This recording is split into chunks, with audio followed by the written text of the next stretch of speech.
5 members of Clara White Mission's executive board are out, including its president. We received copies of their resignation letters, which center on a couple similar issues they say led to their departure.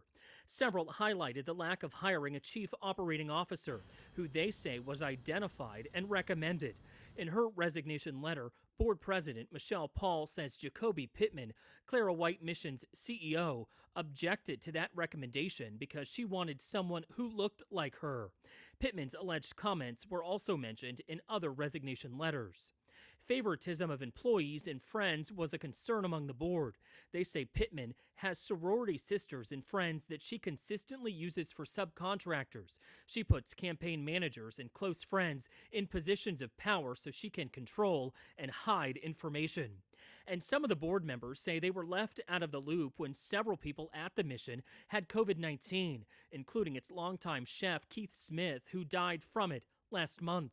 In her resignation letter, the board's former secretary says she was told not to drive to the mission in early July because of a COVID outbreak. But this was the first time the board was hearing about the outbreak, and it had already been going on for a week. Pittman also tested positive for COVID-19 and was hospitalized. In a statement, the nonprofit tells First Coast News the resignations has not hampered the work of the Clara White Mission. We respect the decision of each executive member and wish them well. We reached out to Pittman for comment but have not heard back. Robert Bradfield, First Coast News, on your side.